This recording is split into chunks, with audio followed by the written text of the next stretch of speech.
Rise and shine, it's a brand new day. Ken and Ken take the stage, ready to play. Weekdays at 10, the cars on the scene. Coffee in hand, they're living the dream. Question in the voice, got the whole town awake. Bringing fire to the mic, make no mistake. Shows in the corner, spitting out facts. Dropping truth bombs, ain't holding back. Ken and Ken in the morning, feel the heat. From 10 a.m. CST, can take a seat. We live and loud, that break in the mind.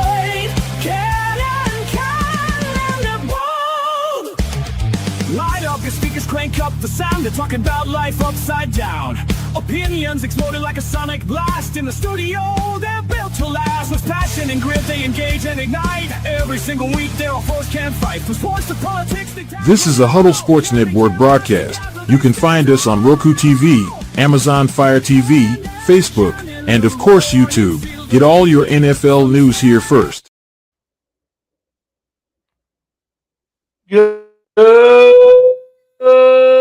morning. Welcome to another edition of Ken and Ken in the morning. And good morning, Ken. Good morning, Broski. Good morning, Fred in the comments. Boy, everyone's coming in here this morning. Ken, is there disarray or some big news coming out of Green Bay? There is some big news coming out of Green Bay. Last night and this morning, rumors have been going absolutely nuts that LaFleur is going to end up getting traded.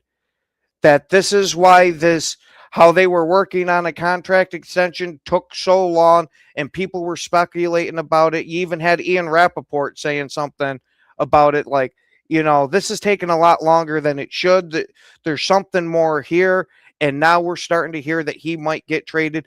And this would not even be the first time the Packers have traded a head coach.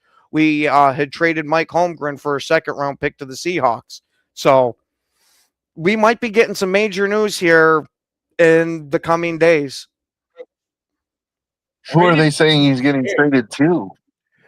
There hasn't been anything besides some speculation that he could go to either Miami, which seems to be what's getting brought up the most, because of the GM they just hired. And then there's talks that he could be going to Pittsburgh.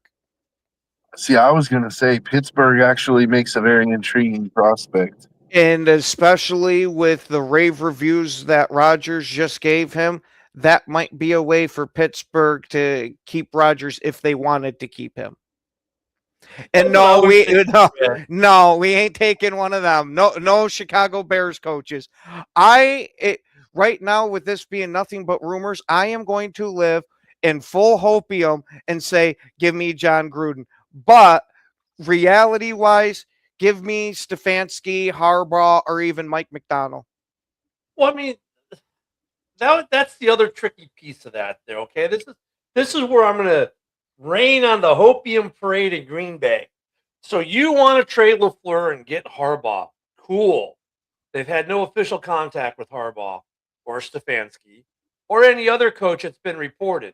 So, could it possibly be happening behind closed doors and we not know? Sure. But in this day and age of everyone getting scoops and knowing who's talking to who in the league, yeah, okay. It's funny that you mentioned that, because it was either Ian Rappaport or whoever the fuck the other guy is, the little scrawny one. Well, I know they're both scrawny. What would you say? Schefter. Okay, Schefter. Oh, yeah, Schefter. There we go. I was drawing a blank on his name. He was saying, if for some reason the Green Bay job, Schefter. Yep. If some reason the Green Bay job does become available, that job automatically rises to the top of the coaching candidates for this cycle. No, it doesn't. I think Baltimore is still ahead of Green Bay. Well, Sorry, I do. Well, seeing as how they said that, I'm not going to argue with the guys plugged right into the NFL. Like Harbaugh, I've heard stuff, and Fred says it too. Yes, he does. Harbaugh heard it. Harbaugh, hey, Fred heard that from us yesterday when I said it. Harbaugh has a vacation home in the UP of Michigan. I mentioned that yesterday. Okay, there's that. Obviously, Harbaugh won't be going back to the Ravens, so that takes off the board for him. But for everyone else, the Ravens is probably the job, or one of the jobs. The Packers, though, I would agree, would be at the top towards the top of that heap. Like it would be rather, would you rather go to Green Bay or Tennessee? Okay, that's obvious. You'd probably rather go to Green Bay than Tennessee if you're a head coaching candidate.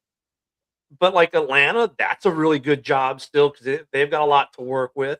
Baltimore's a really good job. You know what? And it's another really good job is not potential spam on my phone, but Pittsburgh. Well, I'm glad that Fred here recognizes the genius of everybody on this podcast. Thank you for being so astute, Fred. Thank you, Fred. And JD, I have a wife who's playing with my grandkid right now until I'm done with the show. Then I'll go play with the grandkid. So Yeah, I mean, and I just had my girlfriend leave for work, so and Joe's married with kids now. Broski, no, he's got a girlfriend too. Broski's engaged, dude. Yeah, so, Unfortunately, every one of us are locked up here. Because we happen to have time. Well, wait a minute, hold on a second. Because some of us are retired. Don't hate. Just we have time to look. I don't think that was a hate is so much a fishing line. I know, but I can fish. Not In fact, interested. I can fish from my private dock right here by my house and go get me some redfish if I want. And I have quite the territorial girlfriend, so. And I just don't Hey, like real dudes. quick, speaking of the coaching, Mike Tomlin does not plan to coach in 2026.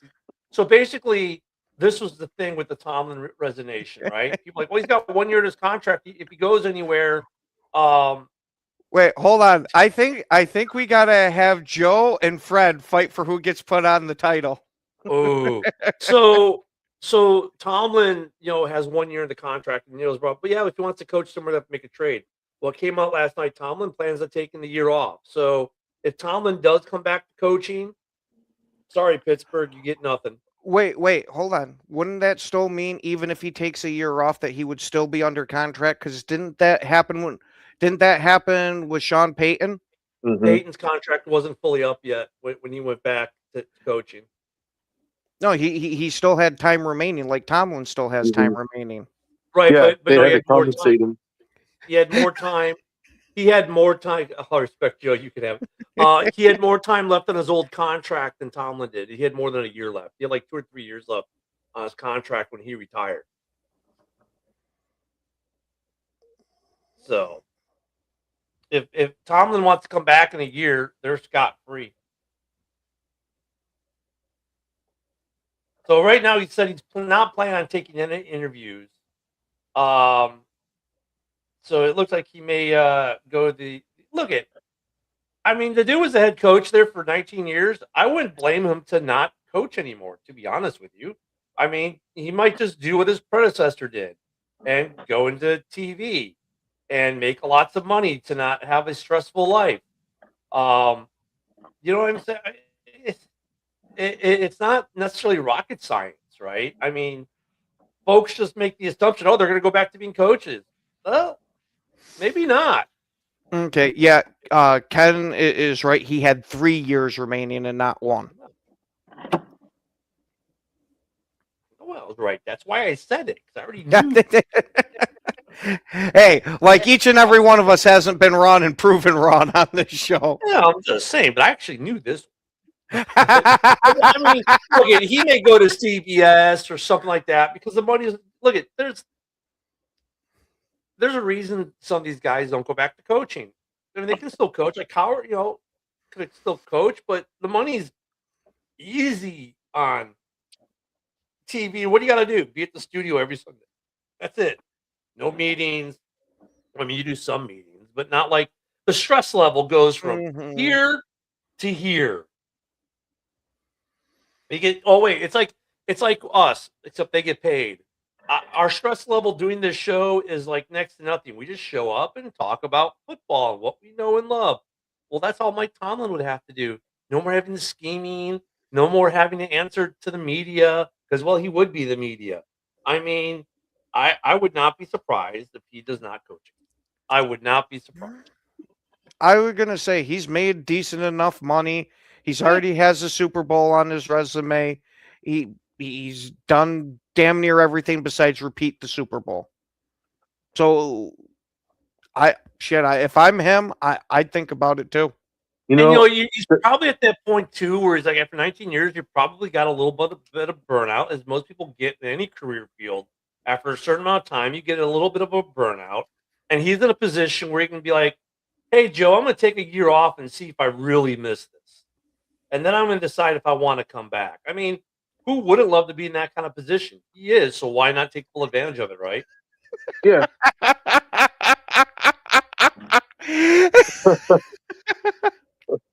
But one thing I will say is, like, the only thing better than having a Super Bowl ring, Having two. having 2 Super Bowl rings. So I definitely think Tomlin is the type of guy who he may take a year off and then come back and try to find his opportunity. But I think he wants one more.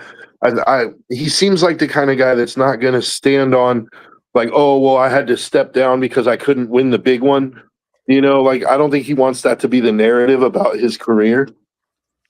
So, Well, I mean, also he's in a position where he can kind of pick and choose. 'Cause if he does decide to come back, he'll pretty much have choice to go where he wants to go in the coaching market, right? I mean, Right. for the most parts, I mean, I don't know. Yeah, I know, Fred. I mean, I don't have a Super Bowl ring that I've won. I've got one. I'm looking at it. It's but not that I've actually won. yeah, I don't have one yeah, either. I could just, it's pretty easy to imagine that if you have one, the only thing better is having 2. I mean, It's but like, Oh no, you even give me one, I'm gonna be that annoying asshole with it that's just wearing it all the fucking time. Two is But- nice, but one's good enough. if you're Tomlin, though, you can kind of pick your shot, and that's what I'm saying. Like, yeah, Joe, you might be right. He might want another one, but at the same time, man, you got to figure, dude, 19 years of being a head coach for an organization. There's got to be there's got to be you got to there's a little workplace burnout, and so he's in a position where he can just take a year off and reset and be like, and Let me I see. agree. and let me see if I really miss this or don't. Like, do I miss doing this day in and day out, or am I happier doing something else? And he can actually, and then if he decides, you know what, I want to come back, he knows that if he takes the year off the following year, whatever coaching positions are available, he'll be the guy Mhm. that people are looking for. That's going to be number one on everyone's list. So he's I mean, who wouldn't want to be in his situation, so to speak? I mean, you can go pretty much anywhere. And if you want, let's say, I don't know, who knows what's going to happen next year, what coaching vacancies are going to be there. Maybe Miami is there again. I don't know. I mean, hell, it seems like a third of the league canned their coaches this year. Maybe Green Bay opens up next year. And he goes, "Ooh, well, maybe I want to go to Green Bay after they fire." Shit, maybe it LaFleur. opens this year. I was just going to say, look, he's got 1 year in his contract. If they don't extend it and they say, "Hey, we're done with you after the year," maybe or maybe he just waits to see what Reed's going to do in KC. If he retires after next year, and he's like, "Hi guys, I'm here. I'm next." I mean, or let me just throw this out there because I don't think it's ever been done before. Green Bay and Pittsburgh just goes coach for coach swap. Like, you give us Tomlin, we give you LaFleur, and like, it's a win-win if you think about it. The Packer fans want to get rid of LaFleur. The Steeler fans want to get rid of Tomlin. I think Mike Tomlin to the Packers, like, you finally give Tomlin the elite quarterback at least the top 10 quarterback that he's always needed. You still have Halfley as your DC for right now, but Yeah, what it seems like is Halfley's almost guaranteed to be Right. gone this year. but I said you still have him for right now. Who knows, man? Maybe I mean, think about it. If you're Halfley and you're a DC, right? Like, now all of a sudden Tomlin comes in, you're not even going to at least consider maybe staying and trying to win a ring with Tomlin? Because I'll tell you what, being a Super Bowl winning defensive coordinator is a surefire way to get yourself a head coaching job. Yeah, and to me, if you paired him with a damn good offensive coordinator, then yes. But just Tomlin alone doesn't move the needle enough for me.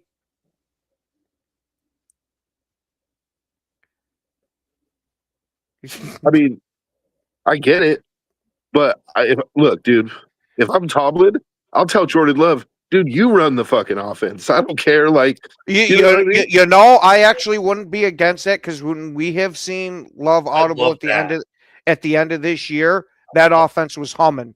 Because Dude. you know what, though? Even look at the playoff game. Dude, how many times did Jordan Love audible out in the second half? He audibled out a lot. I mean, look at this is the thing I love about this whole offensive minded head coach quarterback thing, right? And like LaFleur, oh my God, he got so predictable. Dude, look how many times like Love audibled out. Love audibled out a lot Saturday. A lot Saturday. And I get it. Sometimes they audible out and it works great. Sometimes they audible out, it works great. But sometimes, a lot of times they audible out and you're like, maybe they should have gone with the play that was actually called, whatever that was. I mean, look it. Was Saturday's lack of offensive creativity totally on LaFleur? No. It was on Jordan Love, too, who audibled out of a lot of plays. So, and look, LaFleur's going to catch the flack because he's the head coach and the buck stops there. Mm-hmm. Got it. But you know what? People aren't saying it, but you're a lot of kill, a lot of audibling.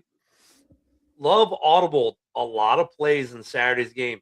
And look at when you get these better quarterbacks, these, Loves, Allens, Williams, even Purdy gets it now. They get to audible a lot of plays after they show command of the offense. So how much of that was on LaFleur? I mean, people look at it's funny because we never talk about this with these offensive-minded coaches who have good quarterbacks. And then they get fired, and the new coach comes in, and nothing changes. Why? Well, the quarterback's still there. The quarterback is still audibling plays because you don't want to tell them, Joe, you can't audible anymore when I'm the new head coach, right? Because now it's your diva quarterback who's a superstar. You know what plays? But I also think that a lot of those audibles were probably called screens, and Jordan Love's like, look, dude, we're not throwing any more fucking screens. Like, you want to know what a lot of those non-audible calls were? They were the screens? They were the halfback draw from the shotgun on 1st and 10. He didn't audible out of them. I mean, look at. Well, we don't know that for fact what he actually audibled out of because we don't know what the original play call was.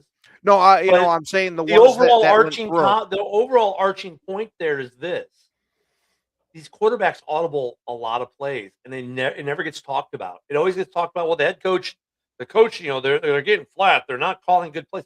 Dude, are you guys forgetting that the quarterbacks are audibling that plays all the time? And we don't know what the coaches are actually calling because we'll never find out. We don't hear the headset. We don't know that LaFleur could have had a go route called, and Jordan didn't like. Oh, I don't like the way the coverage looks. I'm going to audible out to a halfback option or something else. Who knows? That go route might have worked. Maybe LaFleur actually saw something and knew something that the quarterback on the field didn't. It happens all the time with all coaches and quarterbacks, and sometimes it works and sometimes it doesn't. And you don't really talk about it much because you don't want to throw your quarterback under the bus, right? And the coaches take the heat rounds for it. So, I mean, I don't know, man. It's hard to say because LaFleur, was he predictable? I don't know. As much as Love changed the play, maybe Love was predictable. So that's what I'm saying. Like, Ken, when you say, well, I'd be happy to let Love call the game. That's why I say this, because I'm like, great. If he keeps calling like all the audibles he did in the Bears game, let him call the plays. It's going to be the audibles that he called in the Bears game were the ones that worked. I just looking at watching Jordan Love play, Jordan Love seems like the kind of guy that likes to let it rip, dude. So I would assume just based off that, I obviously none of us know, like you said, Ken, none of us know, but I would just assume based off of what I've seen from Jordan Love, every time they went deep, it was probably Jordan Love calling an audible, dude. He's like, okay, let's throw it deep, let's throw it intermediate at least. Let's go 15, 20 yards downfield. I don't know.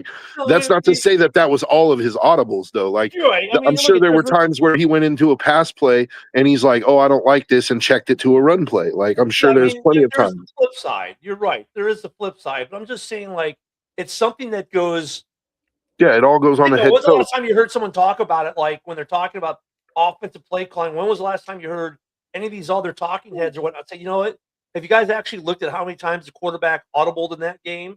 Like you No, want they to don't talk talk about about it. how the OC is failing this, that, or the other, but their quarterback audibled 50% of the play calls. So is it all on the OC? That's the point I'm getting at. It's not necessarily all on that coach. Like the quarterback shares a lot of that blame. And it's not just the quarterback not maybe possibly executing the play that was called properly, because that happens too. But when they start doing the audibles at the line, dude, like we don't talk about it. And look, sometimes you get some audibles where it's just like it's magic and it works, right? Mhm. But then you get audibles just like when coaches make play calls that are absolutely horrendous and don't work and maybe even result in a turnover. And guess who gets blamed for that every time? You don't hear about the quarterback getting blamed. It's the OC, the coaching staff should have called something completely different. They're so predictable. Of course they knew we were going to do this screen pass there. Dude, look at rewind the play. And there's the quarterback. Kill, kill, kill. We're going to do something different. Right, The last but in thing- those situations, the audibles are also preset. So it's like the quarterback does preset the audible. So it's like if we're going to audible to a run, we do this. If we're going to audible to a pass, we do this. It's not like the quarterback's audibling and picking from like the whole playbook to choose a play. Right. You know what I mean? That's the other thing. And if they audible too much and teams pick up on the fact you're audibling and they know exactly what you just said, Broski, predictability. Oh, they're audibling. It's going to be one of three plays. Okay, cool. Yep. Yeah, I was gonna say it massively just depends on the audible sheet that the quarterback makes up for that specific game. The last time, the last person that I remember them like where media talking heads actually talked about this person running audibles and basically like changing plays at the line was Tom Brady. Like I remember them saying with Brady, they said it, oh Brady saw this, you can tell he didn't like it. He says kill, and then like he calls a hot route. Brady did that shit a lot. Rodgers, LaFleur's first years to basically call Yeah. the offense. Yeah. But I mean, Wow, that's what I'm breaking saying. news. It's like, Breaking news. Green Uh-oh. Bay Packers to trade head coach Matt LaFleur to the Las Vegas Raiders for Brock Bowers. Yeah. Hell no. I thought that was real for me until you said it. Hell no. So did I literally already started pulling up my phone. Fucking broski. I actually You believed totally him until got he me said with that Brock one. Bowers. I believed him until he said Bowers. No, I believed him until he said the Raiders. I said there ain't no way in hell that it's going to happen to be two teams that are on this podcast right now. Yeah. Broski, you mean person, you. Yes. Oh yeah. Oh. But you know what though? I mean, look, if you're You got a little excited from that. if you're Green Bay, like this is a weird thing. Like, look at LaFleur has not been a terrible coach for Green Bay, right? Not at all. Let's say they make a trade. I mean, we saw this year 3 brand new head coaches make the playoffs. Okay, Green Bay situation, Chicago situation. I would say not completely different, not much different. Like there's a lot of good things that a new head coach in Green Bay would have to work with. Of course, you're gonna have a new OC or DC depending on who you were to trade for, or who your next coach would be. But I would assume, just like the Bears this year, the beginning of that season next year would be a little rough to start, especially. And here's the thing that's the unknown. So the Bears, when they made all their changes, they kept their defensive format pretty much the same, right? The new defensive coordinator played the same base as the last head coach. With Green Bay, if Hafley's out the door, and let's say you bring in another offensive-minded coach, that the new DC, if they change the base, that's going to, kind of create issues initially first part of the season. Whole new playbook. I mean, I think we've seen already with the offenses because, the 3 teams that did well were offensive-minded head coaches, and those teams all grasped the playbook by mid-season pretty well. Look at the Bears past bye week, right? Took them about the first four weeks or so of the season and really grasp the playbook and get a little more consistent with it.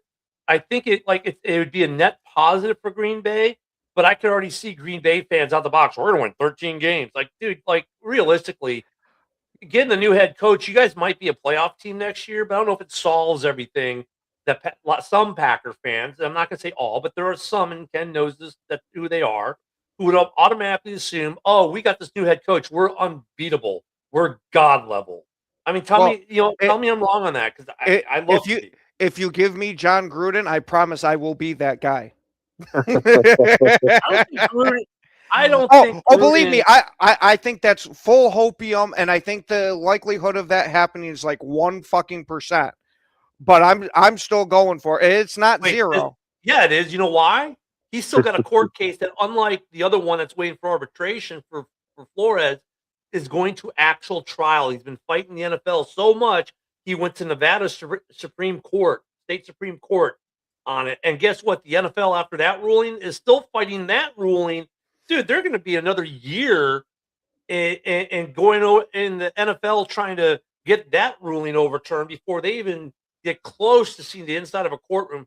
I don't think this Gruden case gets done for another 3 years at this point. Gruden's not going anywhere until this lawsuit gets settled. You know what? He's having so much fun with Barstool, opening boxes and doing all the other stuff he's doing. He's in no rush because he knows he's in for a massive payday with the NFL, and that's why he's fighting them and refusing to do arbitration. He's like, no, I'm going to win, and there's going to be this massive settlement, and it's going to be landmark. And guess what? I'm going to make you pay, and I'm going to win on principle. And you know what? He's probably right.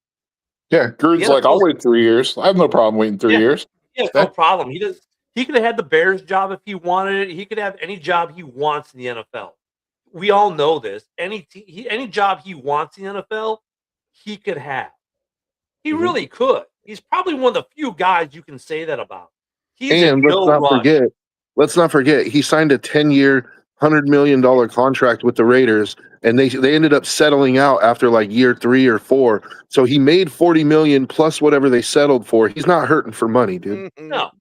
Gruden can sit back next to his swimming pool, and he's not worried about it, dude. If there was anywhere he'd go back, I can think of, like, no questions asked. If there's any team that could call him up today or call him up at any time and say, we want you to coach, there's only one team he would consider, maybe, possibly, not going forward with this court case with. There's only one team. And you know what that one team is? It's the Raiders. Yeah, it's the Raiders. He definitely still wants. He wants to coach the Raiders. Green Bay, Chicago, San Francisco, any of the New York teams, any of the LA teams. He's like, nope, the Raiders are his heart and soul. But I do think Green Bay would be an attractive option for him, though. You have Jordan Love, you have Micah Parsons, you have a chance to win another ring. For Gruden, that's not the reason, though. For Gruden, it'd be because it's a cornerstone franchise like Chicago, like Green Bay, Chicago, cornerstone franchises. Oh yeah, Gruden would be like, it would be attractive for him for sure.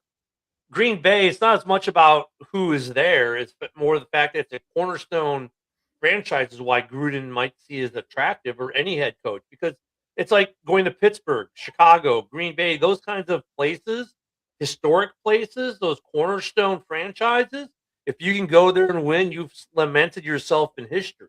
Yeah, I mean, but also isn't a coach who's going to turn that down. But also, Ken, let's think about this. Like John Gruden, as much as John Gruden is a good coach, but he also has an ego. And John Gruden, he thinks of himself as a quarterback whisperer. So you have to know, and to be fair, I mean, look what he did with Derek Carr. Like he turned Derek Carr into a consistent 4,500 yard per season passer. Like I do think that John Gruden would have a part of him that's like, I want to put my stamp on Jordan Love. Like I definitely think also one of the smartest quarterbacks we've had in the league in the last decade. Yeah, Derek Carr was, and I think Jordan Love is a smart quarterback too. And I think John Gruden would like to put his stamp on him. He'd like to, I wonder what I could teach this kid. You know what I mean? Like, and can you imagine, like, if you get a guy like John Gruden teaching Jordan Love, like, that might be that missing link to take Jordan Love into like the top 3 conversation instead of the top 5 to 7 conversation, dude. So let's do this really quick. Let's give in to Steve, who knows the policy and should get some inside scoopage, but never does. So I wonder how much he knows the policy. Yeah, Steve, because you're always wrong, man. No, but I was going to say, let's answer his question real quick with the 5 of us now, because at the time he wrote it, there was 4. But Isaac, I guess the IRS isn't collecting taxes. during Oh, tax. you lost to Oh, Broski, now so we're now back there to is force. four. Now he's right again. Look at that. Just the Broski jock made- tax. Oh God, we've heard enough of the jock tax on this show. Yeah. Come on, that was 2 years ago. We're still burnt out. But no, is LaFleur the head coach of Green Bay? What would you handicap the odds at, Ken? Right now, I'm thinking this some bitch is 50-50. All right, what do you think, Isaac? Maybe. Oh, now Isaac has to do someone's taxes. See, these IRS guys, man. I tell you. What do you think, Joe? Generally, when you start to get rumors like this, where there's smoke, there's fire, dude. So I'm gonna say it's actually probably closer to a 60 or 70% chance that LaFleur is going somewhere. I'm just trying to figure out who would trade for LaFleur. Because here's the thing. There are some really damn good coaches out there right now available, right? Mhm. So you got to start looking, okay, who's not going to go where? So Baltimore, let's start with them. Obviously, Harbaugh's not going there. Could Stefanski end up in Baltimore? Yeah, I think he could. After that, though, for Baltimore, does LaFleur make sense with Lamar? Yeah, he does. I could see Baltimore as a destination, but I don't know if the trade capital you're going to get back from Baltimore is going to be that great because they're a pretty good team. This year's draft pick will be okay. They missed the playoffs, right? But next year's is going to be crap, probably because they'll probably make the playoffs. I think it's like to what Joe said. Now is with all these rumors, it's starting to seem like there's a little fire with this smoke. I'm just saying, like, I think there might be a little fire. There's some interest because, like, look if you're Baltimore now, you can add LaFleur into the mix. And that's that's the thing. I'm sorry, Ken. I didn't mean to interrupt you, but I'm riding with you on this one. Like, I think Baltimore is a good candidate because they could afford to give up the draft capital to get a guy like LaFleur because they're already kind of a built team. I mean, they definitely have some needs, but they're not going to have to give up 3 firsts or anything like that, right? Like, and look at maybe I'm making a mistake because we're looking at just the vacancies in the playoff teams. When Gruden went to Tampa, right? When Gruden went to Tampa, they had a coach who they fired and traded that like back to back. So look at the playoff team or teams still in the playoffs right now. Okay, which of those teams could be suspect to a fire and trade scenario, right? You see what I'm saying? That's where I'm trying to work on this list of where could LaFleur get traded because like you got to go to a team that's kind of like Joe said, somewhat built or already built. So like to me, that takes like Tennessee out of the picture, right? I mean, they're not built. I'll give you one team that I wouldn't say they're built, but I would say they definitely have some pieces. Arizona. Like they have some pieces. They have the number 3 overall pick. They're in the market for a quarterback, possibly.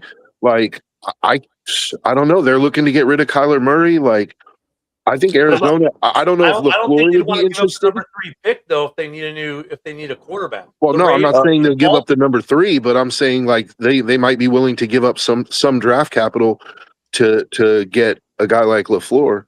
I see a team that is picking up a lot of steam is the Falcons. Actually, I was gonna say Ivan just said that in the comments as well. That's another one. And Arthur Blank, I think he could possibly because that's another team that's built and underachieved, and they could probably afford to give up the draft capital. Yeah, with what they've built, because like that's what I'm saying. Like Joe, your idea of Arizona is not bad. However, if they're looking for a new quarterback, they don't want to give up that number 3 pick because they might need it to get the quarterback. Yeah, but I don't know. I don't know if LaFleur is worth the number 3 overall pick though. Like the number 3 overall pick is worth like 2 mid-first round picks. Yeah, I was going to say we've seen coaches go for 2 firsts and 2 seconds, as you saw yourself. Gruden. So, yeah, and I'm not saying LaFleur is a Gruden, but you could be getting a package somewhere in that realm. Maybe not that full fucking thing, but somewhere in there. Steelers reunion with Rodgers. I said that too, Isaac. Well, I mean, and look, yeah, because it broke that the Steelers and Rodgers kind of have some mutual interest in return. And look, they could probably give up the draft capital, be willing to give up the draft capital to make that trade because they're pretty much built. So that's another team that, in theory, would be good. And look, I think if you're Matt LaFleur, I think that's one of the few teams you'd be like, yeah, okay, because the Steelers, I know I'm going to be good for probably a decade. Well, why Right, not just so- go? If you're going to do that with the Steelers, why not just go coach for coach? I mean, you don't have to give up draft If capital. at Tomlin's that going to point. take the year off, Yeah. Yeah, he says that now, but if all of a sudden he had an opportunity to coach the Packers, like, you think he wouldn't think- consider it? Maybe. Tomlin would have let to. me think. I indicate haven't had a somehow quarterback that- for a decade, right? right I haven't now, had a Tomlin quarterback is for a saying- decade. But here's the thing, Joe. I mean, I'm not disagreeing with you, but here's the thing. Tomlin has to indicate that he's willing to coach, and right now he's indicating to everyone that he's going to take the year off. So, like, if you're Green Bay and you got Tomlin sitting there saying, well, I don't know if I'm going to coach next year, are you going to trade for a guy I mean, how's that trade look? Well, yeah, we're going to trade you Tomlin. Like, okay, we'll make the trade here, have LaFleur, and then Tomlin's like, yeah, I'm still taking the year off. You know what team could be a dark horse? Don't they still have like 19,000 picks? Dolphins. I do not think they're a dark horse. That is who I am hearing the rumors to the most is him going to Miami. That's another team that makes sense, except that they're in kind of rebuild mode. So, like, they could afford to give up the draft capital, but at the same time, like, they need that. They're going to be getting rid of a lot of pieces, of aging pieces there, I think. And you got some guys who, like Tyreek, Well, he's going to miss at least the first half of the season. They may not ever activate him off the DL because, remember, they got cap issues there, too, a little bit. They got a couple players, Chubb, and Chubb is another one who's on the DL, who may never get activated off the DL because of financial reasons. I kind of figured Tyreek was on the DL. All right, but here's another point to the Miami thing. When he came to Green Bay, that roster was pretty much already set. This could be his chance to craft a roster completely in his image from the start. Right. LaFleur is still pretty young. I mean, even though he was like the oldest coach in the playoffs, which is pretty crazy. I don't want Tyreek, dude. I think that's hilarious. I don't want Tyreek. Yeah. Hey, we can. Steve, come on, man. This is why I always say you're wrong, Steve. Well, I don't always say you're wrong, but you say I say you're always wrong. Come on. We don't need any paternity cases in Green Bay. Hey, I thought it was pretty funny though. Aaron Rodgers took a shot at the Jets when he said, "Oh, I got to play for two historic franchises." Yeah. If Tyreek goes to Green Bay, he's going to be simultaneously charged with domestic violence and cruelty to animals. You're an asshole, Joe. It's okay, Isaac, since we live in different states, man. Right. Here's the thing, though, too, with LaFleur. Like, he's not a bad coach, and I get it. No. Yeah. I mean, I don't put the blame squarely on him for the lack of division championships, the lack of playoff wins, the last 2 years. It's not all on him. Some of it is on Gutekunst. Some of it's on injuries. Like, honestly, I don't know. It could be a mistake in Green Bay to get rid of Matt LaFleur. It could be a mistake. It could be. I'm more on the boat. That's why. Go ahead, Go ahead, Ken. No, go ahead, Ken. That's why I want to replace him, if we do, with one of the big name type of coaches that has a proven track record, that type of thing. Okay, let's talk about coach with proven track records. Hey, Joe, how'd the coach with the proven track record do for you this year? Not one we pulled out of a nursing home. Right? I don't care. Look, it had nothing to do with his football brain. Yeah, I mean, dementia does.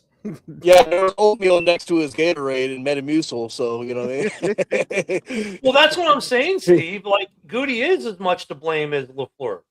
That's what I was alluding to. And then the other piece is, you can't blame LaFleur that Micah Parsons, gets a season-ending injury with 4 games left, and that defense, while still really good, wasn't as good and gave up points.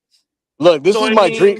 And you can also blame Goody because, I mean, let's be honest, like Matthew Golden, you had Luther Burden on the board, and I know it's hindsight. You had Luther Burden on the board, but Matthew Golden is not looking like the same kind of player that Luther Burden is. So when it comes to draft, I know he had his game in the playoffs, right? He had his one game in the playoffs, but Come No, on, I- man. I Like, think what it is the lack of opportunities. Green Bay has a pecking order with wide receivers, and if you look at Golden, like even like there's a lot of game tape out there. There's even like some guys that are break it down. Golden is open a lot of times, and he's got great hands. It's just Green Bay is not looking for him out there. yeah, Jordan They're- doesn't throw to him. yeah, I mean, look. I get there. There's some smoke to Joe's argument there because Luther Burden Mhm. this year in the NFL, he was literally ranked the He's number a good one player. receiver in the NFL in terms of efficiency, which is like ridiculous for a rookie, right? You'd expect it to be like some wily old vet who's been in the league forever who just is so efficient at this point it's sick. But no, it's a rookie. I get that. You guys could have had Luther Burden the third. Instead, you got Matthew Golden, and how'd that work out in year one? Right now, look, I always take 3 years to really evaluate that. But draft picks are always a 50-50. Like we see the hit rates on these guys, and like we see it, we talk about it. Let's be honest, most of the media and the fan base don't even look at that. They're just so knee-jerk reaction, and they don't wait the 3 years. They used to, but kind of like everything else in our media now, it's a knee-jerk. Well, this is what it is. Well, no, it's not. Give them the 3 years. but I keep mean, in mind where also. Goody's drafted bad, and I go back to like why to Steve there. Like Goody needs to be held accountable because why hasn't he been drafting offensive linemen? Why haven't they been signing in the trenches? Why haven't they fixed the secondary? Why hasn't Goody addressed these other needs? And that's where Goody needs to be held somewhat accountable as well. As if you're going to hold Matt LaFleur for bad play calling, which he's probably had an audible rate of 50% from Jordan Love. Like there's a lot of people to hold accountable in Green Bay for their lack of playoff success the last 2 years. I mean, look, I kind of get why we didn't address the secondary because the Parsons deal. We're paying him the highest money. Even like and I a can at a I can nine go with quarterback. that. That makes no sense. And then yeah, I mean, and then this is the year like we kind of accumulate money, encapsulate money because remember we just came off of contracts from Bakhtiari and Rodgers that just handicapped us cap wise, and then paying Parsons all that money almost put us in the same boat if we spent a bunch of money on fixing the secondary. Well, So and I don't you have think some that other what's guys going you don't on. spend on this year, like Rashawn Gary? Isn't Rashawn Gary due money and some other guys? Rashawn Gary might very well Well, end up being cut. Gary's the candidate cut. 19 Wow. million. We get 19 million if we cut Sean Gary. But That's crazy. but yeah, I mean, we got situations like that where we have to spend different money on different parts of the roster that it didn't make sense to just spend more money Hold on, we have on breaking fixing news. some of the other issues. Breaking news: Green Bay lost because of Steve. He's God broken damn here it, for- Steve! Damn it, Steve. Hey, Look, but I no, think this is my it's dream It's scenario. funny how Green Bay has to keep itself front and center of the playoff conversation, even though they're out of it. But I mean, look, I think it might be somewhat of a mistake for them to trade away LaFleur. I think they've got a good Yeah, coach up there, and it's not. Yeah, this and is my they- dream scenario. Go ahead. Oh, go ahead, Ken. All right, No, go ahead there, Uh, Isaac. go ahead. Oh yeah, that's what I was gonna say. This is my dream. This is my dream scenario. If we're gonna keep LaFleur, we need to fire, Stenovich. Even though I love Stenovich, because he fixes our offensive line issues, or even demote him, and we hire a guy like Mike McDaniel's, who's from the Shanahan system. That they used to run even with the Commanders. Mike McDaniels was part of the special teams coordinators with the Redskins at that time. So they basically run the same system, which is a great fit. Mike McDaniels is a pretty good, offensive. I mean, he keeps it fresh with plays. No, And no, not allowed to on happen. top of that, Because no, Isaac, because I like Mike McDaniels. I like his press conferences. I like the Oh, guy. oh, If he's he goes definitely Green going to be Bay, a I gotta hate him. Patrick. No, it's not allowed, man. He's too likable of a guy to go to Green Bay. I don't want No, him to go to you the can't Lions. Well, Well, what's called? The And we only gotta way fire I'll give you Rich and that send is him to back give to the us Al Raiders. Harris back. Honestly, though, like right? the only head coach out there who you might say I could I trade away, trade him away, and I get draft picks, and I hire another coach. And only to me, it's Harbaugh. is about the only one I'd be willing to do that for. As much as I like Stefanski and the other guys, like Harbaugh is the only one with the pedigree where you go, that makes sense to get rid of LaFleur in a trade to get him. Supposedly the I mean- rumor is if LaFleur doesn't get his contract extension, Harbaugh wants to jump on the Green Bay job. But I don't like Harbaugh to Green Bay. I don't think that it's. I don't know. I just don't see that. I don't he's see getting that. poached, Bill. He's getting poached. He's going to get a head coaching job possibly somewhere, I think. I think Green Bay needs an offensive mind that's not Matt LaFleur. Like I personally, I think McDaniel makes sense, a lot of sense for Joe, Green Bay. I'm with you. No, because I like him too much. Look at what he, Go yeah, out. but look at what he was able to do with Tua and that offense that he had down there. Now imagine that Yeah. with Jordan Love. Like, No, Yeah. look at on the analysis piece, Joe. I agree with you. I mean, yeah, I know it's purely personal, and I It's understand. purely that, but- personal, man. I like the guy too much. I mean, how dare Green Bay get a likable coach? No, it's easy to hate Matt LaFleur with his little, I don't know what that haircut is, trying to look like Pat Riley and being all swarmy and you mad now? Fuck you. Fuck that guy. But I can't do that to McDaniel because he's just like so chill and like his press conference is pure gold. I can't stand Green Bay having a likable coach. No, LaFleur is easy to hate. Let him have a coach that's easy to hate. I remember McDaniel he's blowing out a team and he went in the stands and had a fan call a play. Yeah, I mean, catching a vape in the middle of a play, I mean, come on, man. I can't let Green Bay have a cool coach like that, man. No. Or his press conference is like, what are you going to do in the offseason? He's like, I don't know, play with my Legos. It's like if he's in the press conference and he's got the little bullet snooter, he's like, That's quite a query there, Steve. I mean, I'm surprised only 7. I'm sure every Bears fan would pretty much say, yeah, go to the Big Ten. I mean, come on. I mean, look at, and then that's the other piece is like, there's 2 pieces to this, right? There's one, who's Green Bay going to get to be the replacement? And 2, if they're trading LaFleur, who's me willing to pay for it? And I think Pittsburgh, and Bill makes a good comment there with like, hey, look, the people they got there. Now, that means possibly an Aaron Rodgers reuniting with him, and I don't know if that's on his bucket list or his checklist, and Joe's already shaking his head, probably not. But that place makes sense, and of course Atlanta makes sense. But then if you're Green Bay, you might want to trade him out of the conference too. That's the other piece, right? You might want to trade him to an AFC team so you limit your having to face LaFleur thing. So you're not facing him like if you go to Atlanta, you might face him every year.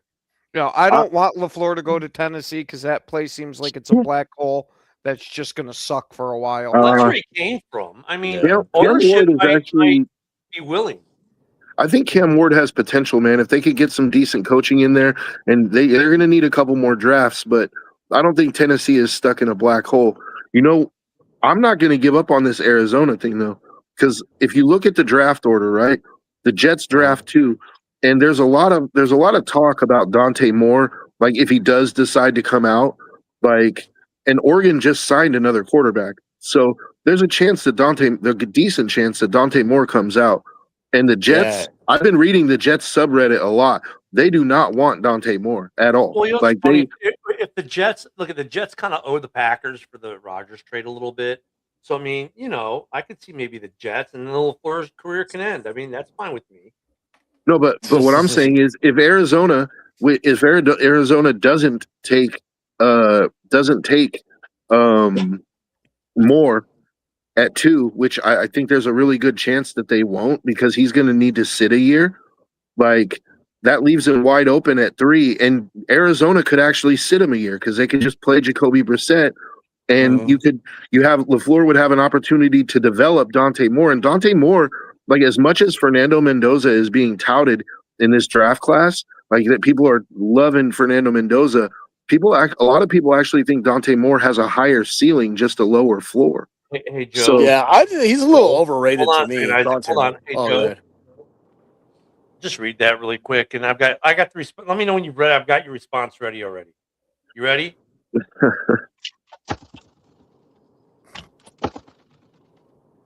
Yes, How dare you talk about the Death Star like that, Bill? it's a nice stadium, whether you like the Raiders or not. And honestly, I mean, we have to see what the Raiders do at head coach. Like, I'm not going to sit here and say, "Oh, we're back," but I really would like to see them hire Davis Webb. I got asked this question earlier in the show. I really would like to see them hire Davis Webb, either as an offensive coordinator or as head coach. But I would prefer offensive coordinator and get a more, But if head coach is the only way we could get him, I'm willing to take a shot. Like, let him work with Mendoza. I mean, we've gone the traditional veteran coach route a lot of times already, and why not take a chance on a young guy? The last time we did that was John Gruden, and it turned out pretty good for us. That's how the NFL is going too. I mean, it'll be young interesting coaches. if LaFleur gets traded. But like I said, I think this LaFleur trade notion, while not unreasonable, is very complicated because the team it's got to be a team that, if like when you look when Tampa did it, right? They were ready to win a Super Bowl, and that was the piece they felt. Well, Dungy is not going to get us there, and we got to get a guy who's going to get us there. And Gruden, I don't know why Davis ever agreed to trade Gruden, but he did stupidly. And then the next year, boom, Gruden beats the Raiders in the Super Bowl. Like that, to me, as a Raiders fan, that's still the dumbest trade the Raiders ever made. But and then you look, okay, what other coach have been traded recently? Well, Sean Payton. But at the time when Payton was traded, Payton didn't. What was the trade compensation for Sean Payton? Because he had been out of football for years, so it wasn't as good, but it was still there. It was like a first round pick. Yeah, but they had their quarterback drafted, and they had that coming, and so you've got that. So if I look at LaFleur, it's like, okay, what teams meet the criteria where they don't need a quarterback or they don't need some big massive pieces that are close. It's a harder fit. Like we said, Baltimore, Atlanta both come to mind. And then you're like, okay, then who's Green Bay going to get? And it could be Harbaugh. It could be McDaniel. But then you're saying, like, for McDaniel, it's kind of, I don't know, I find it weird that the Packers would trade LaFleur away to get McDaniel. To me, that just doesn't sound right. Harbaugh sounds like more realistic.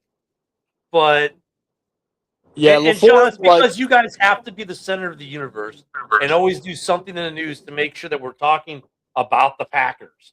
I mean, well, LaFleur, trading for Mike McDaniel doesn't make sense because you're getting the same guy. You get the same Shanahan system, same thing. I'm saying, You know what I mean? Yeah. So, that's why I'm saying if it's a scenario where Mike McDaniels becomes our OC, then I can see it because then LaFleur can work with him because they run the same system, But I don't even like him as your OC. I mean, seriously, look, you're right. They run the same system. I mean, the only difference is the guy calling the play is different. But I think, he makes more sense for Detroit than he does Green Bay. Because you got an offensive minded head coach. Why are you going to hire a good OC like that when you've already got an offensive mind? Well, I think LaFleur is a good offensive mind. I think, he's got a good DC.